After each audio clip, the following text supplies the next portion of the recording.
ഇനി കൊച്ചിയിലേക്കാണ്. അവിടുത്തെ ഇറച്ചി മാർക്കറ്റിലേക്ക് നമുക്കൊന്ന് കടന്നു ചെല്ലാം. ലാൽ കൃഷ്ണൻ തത്സമയം ചേരുന്നു. ലാൽ, ഗുഡ് മോർണിംഗ്, പറയും.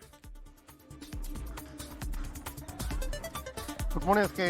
തമ്മനം മാർക്കറ്റിലാണ് നമ്മളുള്ളത്. തമ്മനം മാർക്കറ്റ് എന്ന് പറഞ്ഞാൽ ഇവിടെ ഒരു ഹോൾസെയിലായിട്ട് കച്ചവടം നടക്കുന്ന ഇടമാണ്. കൊച്ചിയുടെ പലയിടങ്ങളിലേക്കും വലിയ രീതിയിലേക്ക് ആട്, മാട്, കോഴി, താറാവ് എല്ലാത്തിൻ്റെയും വിപണനം നടന്നുകൊണ്ടിരിക്കുന്ന ഇടമാണ്. പക്ഷേ കഴിഞ്ഞ കുറച്ച് നാളായിട്ട് ഈ കച്ചവടത്തെ കാര്യമായി തന്നെ ബാധിച്ചിട്ടുണ്ട് എന്നുള്ളത് തന്നെയാണ് പറയുന്നത്. ഇനി മൊത്തത്തിൽ കച്ചവടം കുറഞ്ഞു. കച്ചവടം ഇത്തിരി കുറവാണ് മൊത്തത്തിൽ. ഗ്യാസിന്റെ വിഷയമാണെന്നാണ് അറിവ്. നേരത്തെ ഈ നടന്നുകൊണ്ടിരുന്ന കച്ചവടം എങ്ങനെയായിരുന്നു? ഇപ്പോൾ ഏകദേശം എത്ര ശതമാനം കുറവ് വന്നിട്ടുണ്ട്? നമുക്കൊരു 40% കുറവ് വന്നുണ്ട്.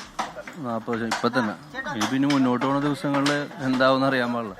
കുറെ കല്യാണം കാര്യങ്ങൾ, നോമ്പൊക്കെ കഴിഞ്ഞാൽ കല്യാണത്തിന്റെ ഒക്കെ സീസണായിട്ട് വരേണ്ടതാണ്. അപ്പോൾ ആ സമയത്ത് കൂടുതൽ കച്ചവടം കിട്ടേണ്ട സമയമാണ്.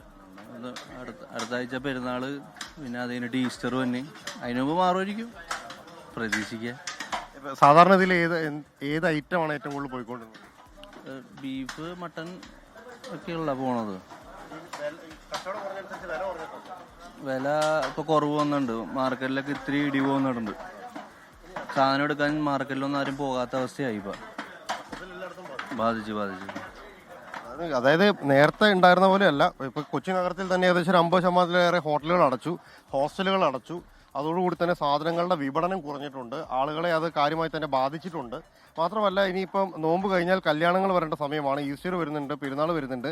ആ സമയത്ത് ഗ്യാസ് ഇല്ലാണ്ടായി കഴിഞ്ഞിട്ടുണ്ടെങ്കിൽ ഈ പെരുന്നാൾ ആഘോഷവും ഈസ്റ്റർ ആഘോഷമൊക്കെ എങ്ങനെയാവും എന്നുള്ളത് ഒന്നാമത്തെ ചോദ്യം. 2, അത് കഴിഞ്ഞിട്ടുള്ള കല്യാണ സീസൺ എന്ന് പറയുന്ന സമയത്ത് ഈ അടുപ്പ് കൂട്ടി കച്ചവടം നടത്താൻ കഴിയില്ല എന്ന് കാറ്ററിംഗുകാർ തന്നെ അറിയിക്കുന്നുണ്ട്. അപ്പം അവരെയും അത് വലിയ രീതിയിൽ പ്രതിസന്ധിയിലേക്ക് കൊണ്ടുപോകുന്നുണ്ട്. വില സ്വാഭാവികമായിട്ടും കുറഞ്ഞിട്ടുണ്ട് എന്ന് പറയുമ്പോഴും.